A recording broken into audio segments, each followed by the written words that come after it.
Eu vou lhe fazer uma pergunta, e uma pergunta muito simples. Você está diante de uma situação de adoecimento que você não tem noção da gravidade disso, mas tem uma suspeição forte de que se trata de uma doença grave. Normalmente eu trato de câncer por ser cancerologista, por ser cirurgião oncológico, e para mim é uma situação mais fácil. Mas existem centenas de doenças graves que você pode receber esta informação e pensar o que eu vou fazer com isso. A distrofia, o próprio diabetes, dependendo de como você lide com a situação de você estar ou não estar preparado, porque é uma doença sem cura, tem controle, mas não tem cura. Então, a pergunta que a gente faz é, em recebendo esse diagnóstico, você tem quem lhe ampare, que funcione como uma rede de suporte? Isso é importante para você? São essas perguntas que nós vamos conversar logo após a vinheta, mas antes, não esqueça de se inscrever, não esqueça de ativar o sininho, não esqueça de deixar o seu like agora ou no final e principalmente de compartilhar esse conteúdo com outras pessoas, porque é muito importante. Já já nos voltamos.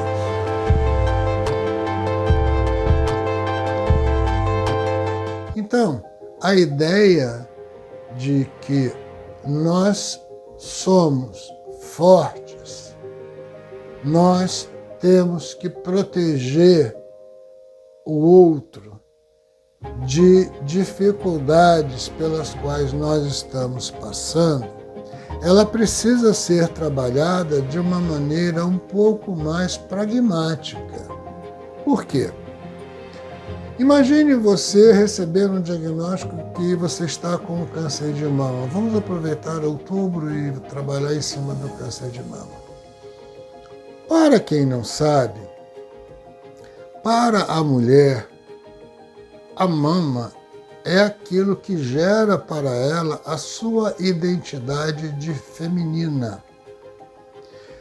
Muitas pessoas pensam que é a genitália. Não é não, é a mama. A mama é tão interessante que se você arrancasse rapidamente a roupa de uma mulher, a primeira coisa que ela faz é tampar as mamas. Depois é que ela lembra que tem outras partes do corpo a se tampar. Então daí você vai ver a importância desse órgão, dessa estrutura dentro da vida da mulher. Então, recebe o diagnóstico, né? Este diagnóstico recebido, ele pode ter diversas fases, dependendo da evolução da doença. Uma doença inicial tem uma atitude, uma doença já um pouco mais avançada tem uma outra atitude, e uma doença bem avançada tem uma outra atitude. Normalmente, a gente encontra as pessoas tentando desenvolver a síndrome do super-herói e querer encarar sozinho, sozinha, um diagnóstico dessa natureza. Eu recomendo, não faça isso. Não faça isso. Não faça isso porque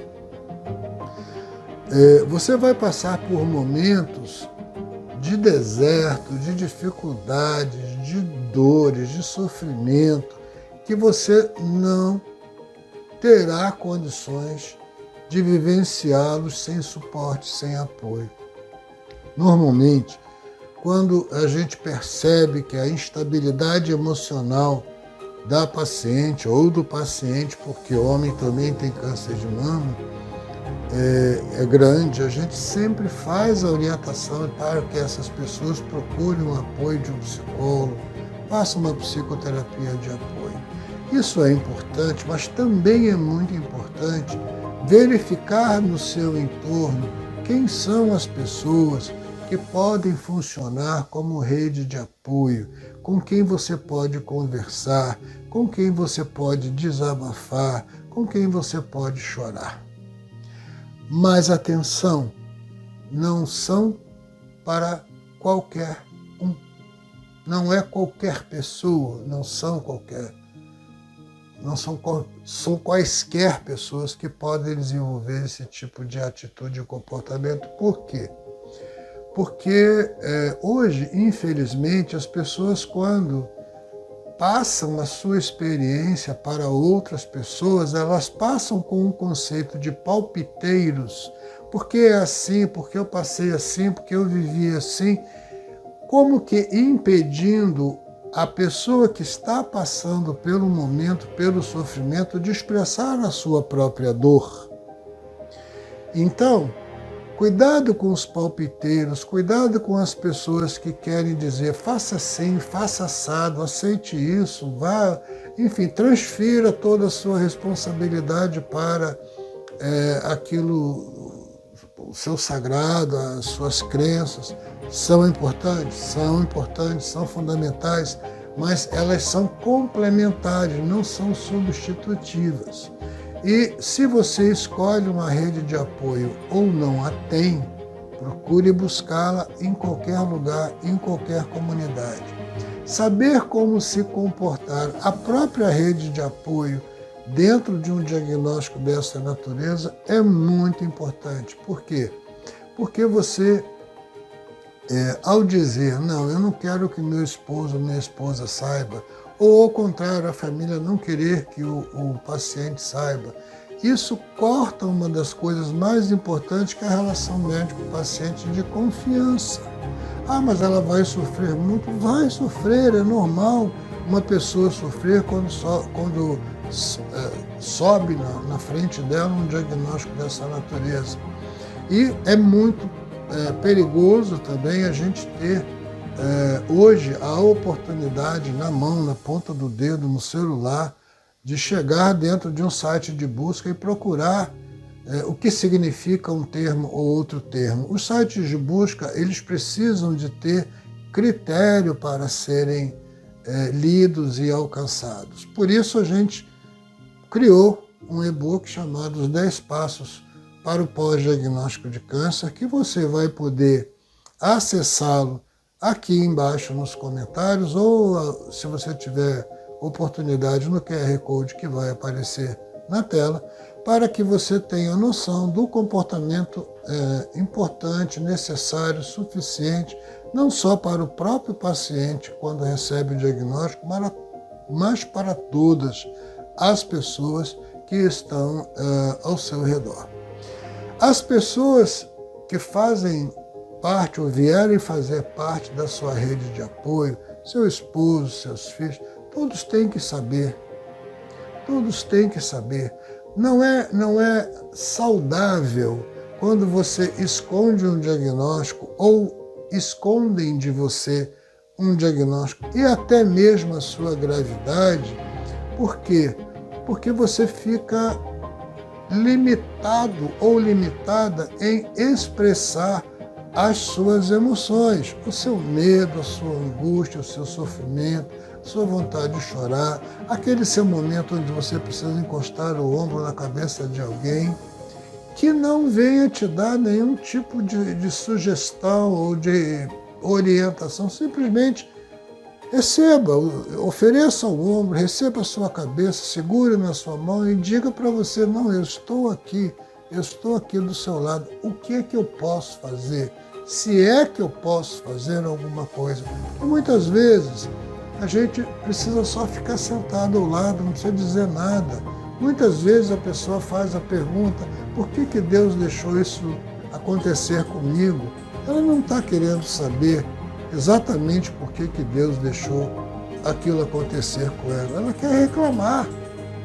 Então a gente precisa deixar a pessoa reclamar, a gente precisa deixar a pessoa chorar, a gente precisa deixar a pessoa exercer as suas emoções de uma maneira tranquila, de uma maneira normal. Todas as vezes que a gente solicita ao paciente força, coragem, qualquer outro tipo de situação nesse sentido, a gente está impedindo, dizendo para ele, olha, você é fraco, você não está conseguindo força suficiente para encarar essa situação. E ninguém é fraco ou forte, a gente vive a situação conforme a gente pode viver, a gente vive a situação conforme a gente pode suportar. E aí nós temos vários meios que podem servir de rede de apoio. São os nossos familiares, são amigos verdadeiros que podem segurar a sua mão naquele momento de maior necessidade. São as suas relações de crença, religião e espiritualidade. A crença, a religião e a espiritualidade, quando bem trabalhadas, elas são essenciais. Essenciais. Nós temos também, se quiserem, aprofundar o conhecimento no aspecto da espiritualidade e oncologia, um e-book também falando sobre essa questão da espiritualidade, mas nós vamos falar disso mais adiante. Nesse caso, eu convido você a refletir bastante sobre a importância da rede de apoio, sobre a escolha criteriosa de quem serão essas pessoas que vão compor essa sua rede de apoio, para que você não caia na armadilha do palpiteiro e caia numa informação equivocada. Ou vá para o Google, porque muitas vezes quando as pessoas chegam para mim e dizem: "Ai, doutor, eu já peguei o resultado, eu fui no Google e eu vim aqui conversar com o senhor." E aí eu faço uma brincadeira, aspas, né, brincadeira, porque normalmente eu digo: "Olha, a segunda opinião do Google é o Yahoo. A senhora agora tem que ir no Yahoo e ver se o Yahoo conversa com o Google, eles confirmam a informação que lhe foi dada." Se você gostou desse conteúdo, que é um conteúdo extremamente importante de alerta, de compreensão de um momento muito difícil na fase de cada um, você compartilhe, você inscreva-se se não é ainda inscrito, ative o sininho das notificações e deixe o seu like, isso aí não lhe custa nada e é muito importante para a gente.